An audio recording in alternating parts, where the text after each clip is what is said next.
Polémique à Rieux-la-Pape sur la présence des gens du voyage sur un stade municipal. Les militants de la France Insoumise invités depuis hier soir à donner leur avis sur le vote au second tour.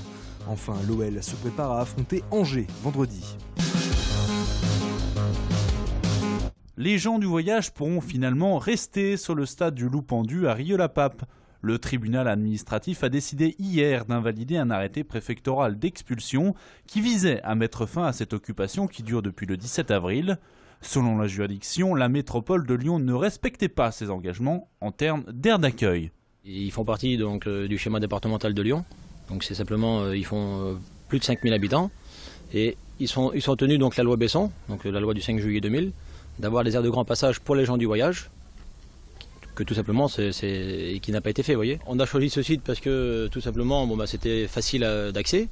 Et puis en plus, on ne gêne personne. Les stades de rugby, comme vous voyez, les stades de rugby sont libres. Donc on n'empêche pas les joueurs de venir s'entraîner ou faire leur match comme ce qu'ils sont convenus. Hein.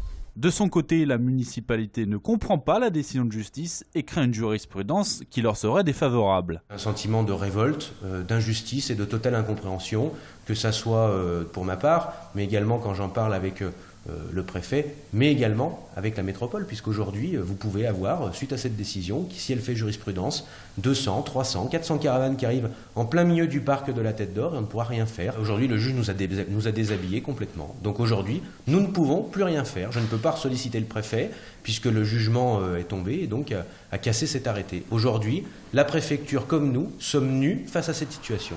La mairie a pour leur demander au préfet de faire appel de la décision. Les gens du voyage ont quant à eux affirmé partir le 7 mai prochain.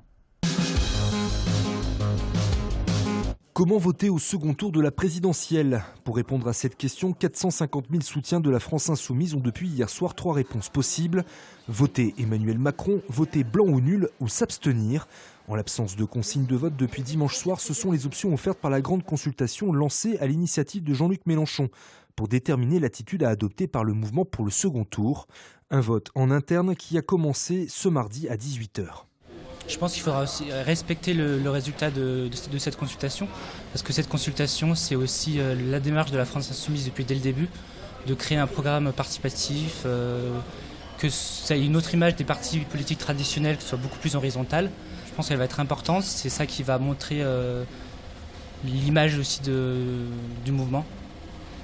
Parmi les options, aucune n'envisage le vote pour Marine Le Pen, mais même si celui pour Emmanuel Macron est possible, chez ces insoumis lyonnais, on se dirige plutôt vers un autre type de bulletin. Comme mon programme n'est pas représenté au deuxième tour, j'aurai cette attitude de non-participation quelque part au scrutin. Le fait de voter M. Macron, ça entérinerait sa politique, celle qu'il a menée depuis plusieurs années. Il a été au gouvernement, tout le monde le sait. Je ne veux pas légitimer sa position, le résultat qu'il obtiendrait. En conséquence, je ne mettrai pas le bulletin de M. Macron dans l'urne, c'est certain, et Mme Le Pen certainement pas. La consultation des Insoumis prendra fin le 2 mai à midi. On sait que mathématiquement on peut encore l'avoir, et surtout avec le match à Bastia. Et donc voilà, l'équipe reste concentrée sur le championnat encore. L'OL dans la course pour la 4e place. Les Lyonnais se rendent ce vendredi à Angers pour le compte de la 35e journée de Ligue 1. La tête dans les étoiles depuis la qualification en demi-finale de Ligue Europa, l'Olympique lyonnais est un peu plus à la peine en championnat et reste même sur 2 revers consécutifs. Et qu'on ne s'y trompe pas, Bruno Genesio, lui, ne néglige pas la Ligue 1.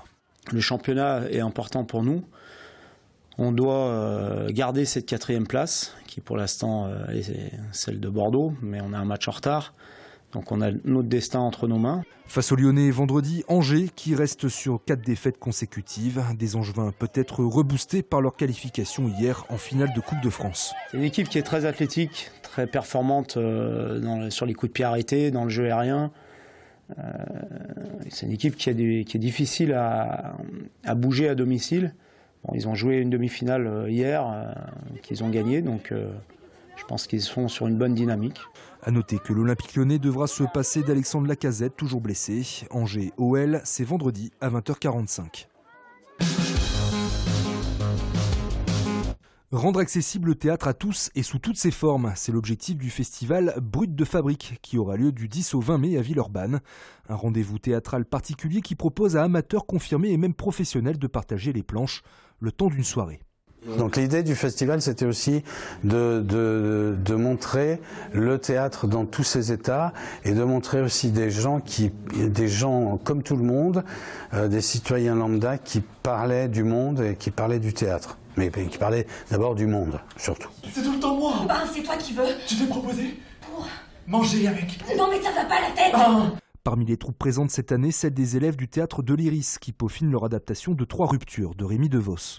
Je parle beaucoup avec les mains, je rajoute des A, des O avant ma réplique, mais qui sont pas du tout dans le texte. Du coup j'avais plein de petites fioritures qu'il fallait épurer pour qu'on entende uniquement le texte avec sa force de coup de poing, qui est la réplique et que la réplique.